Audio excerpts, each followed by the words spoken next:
वैष्णवीने आपल्या आयुष्याचा केलेला शेवट हा अत्यंत दुर्दैवी आहे. एकीकडे चांद्रयान यशस्वी झालं म्हणून आनंद साजरा करणारे आपण लोक, एआयच्या तंत्रज्ञानाच्या युगामध्ये वावरणारे आपण लोक, आणि अजूनही दुसरीकडे एक विकृत मानसिकता दिसते. म्हणजे हुंड्यासाठी पैशासाठी जर छळ होत असेल आणि त्यामुळे या विकृतीच्या मानसिकतेला बळी पडून आत्महत्या करण्यात वैष्णवीने आपलं आयुष्य संपवलंय. मी याचा जाहीर निषेध करते. याच घटनेच्या संदर्भात बोलायचं असेल तर थोडंसं खुलासाने मला आवर्जून सांगावंसं वाटतं. 6/11/2024 रोजी करिश्मा हगवणे यांनी राज्य महिला आयोगाला तक्रार दाखल केली होती.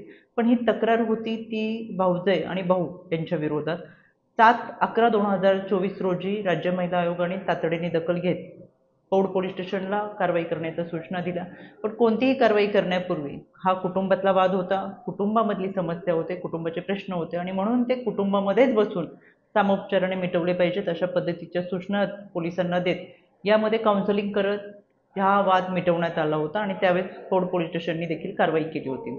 वैष्णवीने आत्ता जी आत्महत्या केली यामध्ये कोणत्याही पद्धतीची तक्रार वैष्णवी स्वतःकडून किंवा माहेरच्या लोकांकडून ही आयोगाला आलेली नव्हती. यामध्ये स्वतः राज्य महिला आयोगाने सुमोटो दाखल करत 19 तारखेला ही केस घेत संबंधित पोलीस विभागाला कारवाई करण्याच्या सूचना दिलेल्या आहेत. त्या अनुषंगाने आता यामध्ये 5 पैकी 3 आरोपी हे अटकेत आहेत. त्यामध्ये सासरा आणि दीर हे फरार आहेत.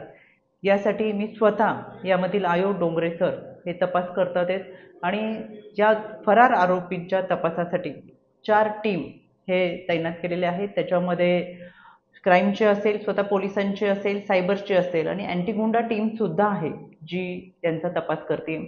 व्यक्ती कोणत्याही पदावर असू दे, पदाधिकारी असू दे, शेवटी तो गुन्हेगार आहे. यामध्ये राजेंद्र हगवणे हे राष्ट्रवादी काँग्रेस पक्षाच्या कोणत्याही पदावर नव्हते, त्यांचा मुलगा हा संघटनेमध्ये काम करत होता.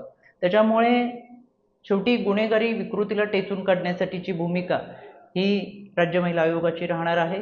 याच्यामध्ये पोलीस तपास करतात, गुन्हा नोंद झालेला आहे, कडक कारवाई केली जाईल. इथून पुढे वैष्णवी होणार नाही यासाठी मला आपल्या सर्वांना आवर्जून विनंती करायची.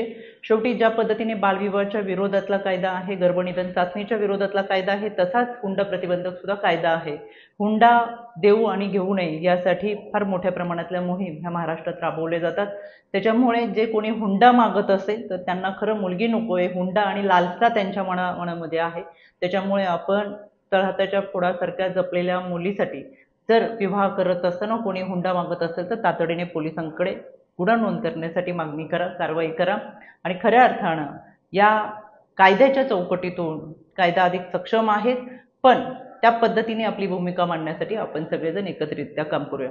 राज्य महिला आयोगाच्या वतीनं सुमोटो दाखल करत यामध्ये पूर्णपणे पाठपुरावा केला जाईल. आरोपींवरती कठोर कारवाई आणि शिक्षा होईल यासाठी राज्य महिला आयोग हे सतर्क आहेत.